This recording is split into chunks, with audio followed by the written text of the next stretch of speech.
Hello दोस्तों, नमस्कार। मैं पंकज टिकी sir, founder of talent academy 01 स्वागत करता हूं आप सभी को टैलेंट अकेडमी 01 परिवार में। जैसा कि आप सभी लोग जानते हैं कि टेक्नीशियन का, चाहे वो ग्रेजुएट लेवल वाले हों, चाहे टेक्नीशियन के ग्रेड 3 वाले हों, चाहे टेक्नीशियन के पीसीएम वाले हों, सभी विद्यार्थियों का डॉक्यूमेंट्स वेरिफिकेशन और मेडिकल चल रहा है। इसमें काफ़ी सारे विद्यार्थियों का डॉक्यूमेंट्स वेरिफिकेशन हो गया है। अभी बहुत सारे विद्यार्थी ऐसे हैं जिनका डॉक्यूमेंट्स वेरिफिकेशन और मेडिकल नहीं हुआ है। बहुत सारे ऐसे भी विद्यार्थी हैं जिस विद्यार्थियों का डॉक्यूमेंट्स वेरिफिकेशन बुलाया गया था, लेकिन किसी वजह से सेंटर पर नहीं पहुंचे थे, तो उनको दोबारा बैक डेट में बुलाया गया है और वे लोग भी अपना जा कर के डीवी और मेडिकल करा रहे हैं। इसी बीच मैं एक जोन को लेकर के आया हूँ और इस वीडियो में आप सभी को बिलासपुर के जोन को मैं जानकारी दूंगा। बिलासपुर जोन में कितने कैंडिडेट अब्सेंट हुए, कितने कैंडिडेट अपीयर हुए थे, क्या वहाँ का माहौल था, कैसा माहौल था, मेडिकल में क्या क्या देखने को मिला, कहाँ मेडिकल में कहाँ पर लड़कों को बाहर किया जा रहा था, और डीवी के लिए विद्यार्थियों के लिए क्या इम्पोर्टेंट पहले से करके जाना चाहिए, जो नए विद्यार्थी अभी फ़िलहाल में और भी जाएंगे सेंटरों पे अपना डीवी के लिए। तो सबसे पहले तो जो भी विद्यार्थी चैनल पर नए हैं तो चैनल को सब्सक्राइब करें और लाइक करें, और चैनल से हमारे जुड़ जाएंगे। अगर सब्सक्राइब कर लेंगे तो चैनल से हमारे जुड़ जाएंगे, ताकि हमारे कोई भी वीडियो अगर बाद में अगर जाती है तो आप सभी तक बिल्कुल आप सभी के मोबाइल पे दिखने लगेगी और वहाँ से आप हमारे वीडियो को देख सकते हैं। मैं बता देना चाहता हूँ कि एकमात्र ऐसा चैनल है जिस पे विद्यार्थी बहुत प्यार दिखा रहे हैं, और ऐसा चैनल जिस पे विद्यार्थी कमेंट करते हैं और मैं उन कमेंटों का पर डे जवाब देता हूँ, साथ ही साथ एथेंटिक से जवाब देता हूं, और जो इन्फॉर्मेशन होती हैं, जो उचित चीज़ें होती हैं, वह विद्यार्थियों तक पहुंचाई जाती है। तो आइए मैं एक एक करके विद्यार्थियों के प्रश्नों का जवाब दे देता हूं। सबसे पहले मैं ये बता देना चाहता हूं कि बिलासपुर जोन में जो वहां पर डीवी और मेडिकल हुआ था, उसमें टोटल 60 कैंडिडेट को बुलाया गया था। 60 कैंडिडेट को बुलाया गया था, जिसमें से ये देखने को मिला कि 54 जो कैंडिडेट थे वो प्रेजेंट थे। 54 कैंडिडेट प्रेजेंट थे, और 54 कैंडिडेट में लड़कियां भी कुछ हिस्सा भाग ली थी। बिलासपुर जोन में कुछ अधिक मात्रा में लड़के थे, तो 2-4 लड़कियां भी उपस्थित थी। उन लोगों का भी डॉक्यूमेंट्स वेरिफिकेशन और मेडिकल हुआ।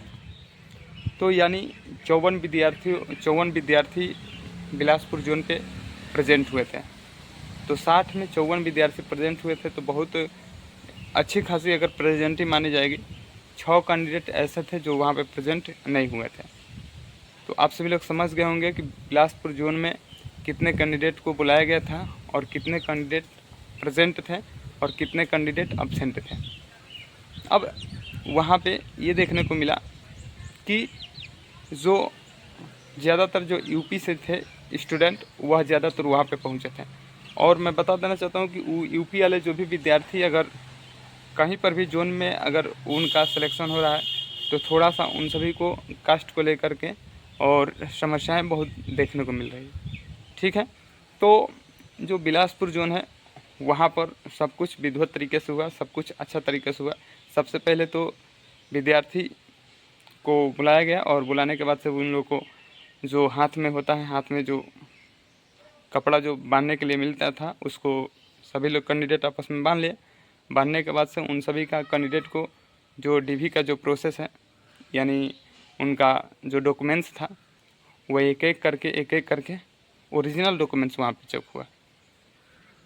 अगर आप जो डॉक्यूमेंट्स लेकर के सेंटर पे जा रहे हैं, वहाँ पर आप अपना डॉक्यूमेंट्स ओरिजिनल लेकर के जाएं, और साथ में 3-4 फ़ोटो कापी हर एक डॉक्यूमेंट्स का अपने पास रखें। क्योंकि गवर्नमेंट वैकेंसी में जब भी डॉक्यूमेंट्स वेरिफिकेशन होता है, तो वहाँ पर सीनियर अधिकारियों के पास जमा किया जाता है, या कुछ काउंटर बने होते हैं जहाँ पर उसका 2 कापी जीरोक्स कापी जिसे कहते हैं, वह जमा होता है। तो डॉक्यूमेंट्स वेरिफिकेशन में यह प्रोसेस हुआ, जिसमें से विद्यार्थियों का आधार कार्ड देखा गया था, आधार कार्ड चेक हुआ था। और काफ़ी लोग विद्यार्थी पूछ रहे थे कि सर फादर्स का जो आधार कार्ड भी चेक हो रहा है कि नहीं। तो मैं बता देना चाहता हूँ कि फादर्स का आधार कार्ड ज़रूरी नहीं है। आपका आधार कार्ड रहना ज़रूरी है और उसमें आपके आधार कार्ड में कहीं पर गलत नहीं होना चाहिए। तो आधार कार्ड चेक हुआ, उसके बाद से हाई स्कूल का सर्टिफिकेट चेक हुआ, उसके बाद से ITI का जो आप सर्टिफिकेट लगाए थे वे चेक हुआ, उसके बाद से आप सभी लोगों को कास्ट जो बनाए थे 2024 का भी लेकर के जाना पड़ेगा और 2025 का लेकर के जाना पड़ेगा, ठीक है। और जो कास्ट होगी वह तहसीलदार के द्वारा प्रमाणित की जानी पड़ेगी, ठीक है। तो ये सारे डॉक्यूमेंट्स आपको लेकर के जाने पड़ेंगे वहाँ पे सेंटर पे, ठीक है। और ये फ़ोटो हो गया और भी सारे चीज़ जो बताए थे मैंने विधिवत तरीके से वीडियो मैंने बनाए थे। तो जितने डॉक्यूमेंट्स हैं सब लेकर के गए थे और किसी को डॉक्यूमेंट्स में बाहर नहीं किया गया।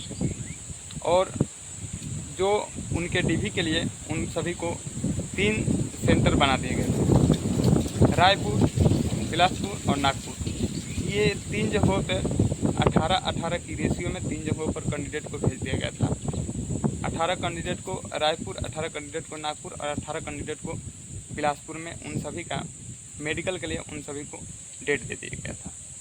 यानी जिस दिन DV होता है उसके एक दिन तो पहुंचने में विद्यार्थी को मेडिकल के लिए उस जगह पे लगता है। कुछ कैंडिडेटों को 100 किलोमीटर 200 किलोमीटर के रेंज में उनका मेडिकल के लिए डेट यानी जगह स्थान दिया जाता है। तो सीधी सी बात है कि अगर 200 जाना है, 200 किलोमीटर जाना है तो जाने में टाइम लगेंगे। तो अगर पहले तो आपको जिस दिन बुलाएंगे मॉर्निंग में बुलाएंगे 9 बजे आपको सेंटर पर पहुंचना पड़ेगा। 9 बजे के बाद से आपका 3 बजे तक DV चलेगा। उसके बाद से आप सभी को जब DV क्लियर हो जाता है तो फिर आपको मेडिकल के लिए एक डेट दी जाती है, ठीक है। और उसके बाद से आप अगले दिन नेक्स्ट दिन आप उस सेंटर के पास पहुंचते हैं और वहां पर जाकर रूम लेते हैं। और फिर रूम लेने के बाद से अगले दिन आपका क्या होता है, मेडिकल आता है। कभी कभी क्या होता है कि इतने प्रोसेस होते हैं कि जैसे मान लीजिए कि ब्लड टेस्ट हो गया, यूरिन टेस्ट हो गया, हर्निया हो गया, पाइल्स हो गया, हाइड्रोसील हो गया, ये सारे जो टेस्ट हैं, तो ये जो सारे टेस्ट होते हैं तो उसमें होता क्या है कि हॉस्पिटल पे ये सभी चीज़ ECG हो गया, ये सभी चीज़ों का पर्सनली एक डॉक्टर होते हैं। तो आँख भी चेक होता है, तो आँख का डॉक्टर अलग चेक करेगा, ECG का अलग चेक करेगा, ब्लड, हार्निया, हाइड्रोसिल ये सब जितने हैं इन सभी का डॉक्टर होते हैं। तो इसमें होता क्या है कि 1-2 डॉक्टर अब्सेंट हो जाते हैं। तो अगर जो डॉक्टर अब्सेंट होते हैं तो उनको अगले दिन चेक किया जाता है। अगले दिन डॉक्टर आते हैं तो वो अगले दिन चेक कर लेते हैं। और नहीं तो ऐसे बिलासपुर जोन में ये हुआ था कि चेक नहीं हुआ, हाइड्रोसिल चेक नहीं हुआ, हार्निया भी चेक नहीं हुआ, उसके बाद से पाइल्स भी चेक नहीं हुआ। यानी बहुत नॉर्मली अगर हम मेडिकल की बात करते हैं तो बिलासपुर में हुआ था। सबसे बढ़िया अभी तक मैं बता देना चाहता हूँ कि मेडिकल में अगर कहीं पर अच्छा रिव्यू देखने को मिला है तो चेन्नई मिला था और दूसरे पे बिलासपुर मिला है। बिलासपुर में भी बहुत अच्छा देखने को रिजल्ट मिला है। तो घबराने की कोई बात नहीं है। कोई भी कैंडिडेट अगर बिलासपुर जोन से अगर फॉर्म फिलअप किया था और उनका DV और मेडिकल का डेट मिला है तो वहाँ पर सब कुछ नॉर्मली तरीके से हो रहा है, किसी को बाहर नहीं किया जा रहा है। और 1-2 लोगों का तो काम है, क्योंकि अगर उनका नाम कहीं पर डॉक्यूमेंट्स में ख़राब है, कहीं पर मेडिकल में अनफिट है तो फिर उनको तो सेलेक्ट किया नहीं जाएगा। तो जो रेशियो जो कैंडिडेट बुलाया जाता है उसमें 1-2 लोग अगर बाहर होते हैं तो उसमें कोई दिक्कत नहीं है, ठीक है। और मैं बता देना चाहता हूँ कि बिलासपुर जो जोन है काफ़ी चर्चा में रहा। आप सभी लोगों को पता है कि बिलासपुर में जो सीटों की संख्या थी वह बहुत अधिक भी आई थी, LP में भी, ठीक है। इस बार जो है LP की जो भर्ती आई थी इसमें सीटों की संख्या कम कर दी गई है। तो मेरे दोस्त बिलासपुर जोन है अच्छा जोन है, वहाँ पर लड़के बिहार के और UP के काफ़ी मूव करते हैं। तो जो भी विद्यार्थी का अगर वहाँ पर क्वालिफाई किया है और उनका DV और मेडिकल है तो घबराने की कोई बात नहीं है, सब कुछ सही तरीके से हो रहा है। लड़के इसलिए डरते हैं ना कि उनको DV में निकाल दिया जाएगा, मेडिकल में निकाल दिया जाएगा, वैसा कोई देखने को कहीं पर भी कुछ नहीं मिला है, ठीक है। आप सभी लोग जो भी विद्यार्थियों का DV और मेडिकल है वे सभी लोग सेंटर पर जाएं।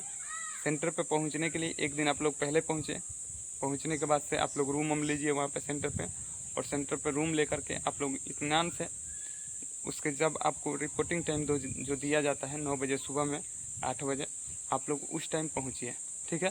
फिर आप लोग वहाँ से अपना सारा प्रोसेस कंप्लीट कर लीजिए, DV कंप्लीट कर लीजिए। अगर जो चीज़ भी अगर गड़बड़ होती है तो आप लोग गांव के जो साइबर कैंप है जहां से अपने फॉर्म फिलअप किया था उसका आप कांटेक्ट रहिएगा, उसका नंबर आप लोग लेके जाइएगा, ताकि अगर कोई भी चीज़ अगर ईमेल आईडी पे चढ़ाना है तो आप लोग यहाँ से कॉल करेंगे तो यहाँ से आपके ईमेल आईडी पे क्या हो जाएगा, चढ़ जाएगा। तो साइबर कैंप पर ध्यान दीजिए कि अपने गांव का जहाँ से फॉर्म फिलअप करते हैं उनका साइबर कैंप का आप लोग नंबर लेकर के जाएँ। और जो भी विद्यार्थी का अगर कहीं पर भी गलत है तो वो कोशिश करके एफिडेविट बनवा करके जाएँ। ठीक है, तो अगर वीडियो आप सभी को अच्छी लग रही हो तो चैनल को लाइक कीजिएगा, सब्सक्राइब करिएगा। और जिस प्रकार से अभी सब लोग प्यार दे रहे हैं बहुत अच्छा लग रहा है, तो इसके लिए मैं तहे दिल से आप सभी का आभारी रहूँगा। तो मिलते हैं नेक्स्ट डे, तब तक के लिए जय हिंद, जय भारत।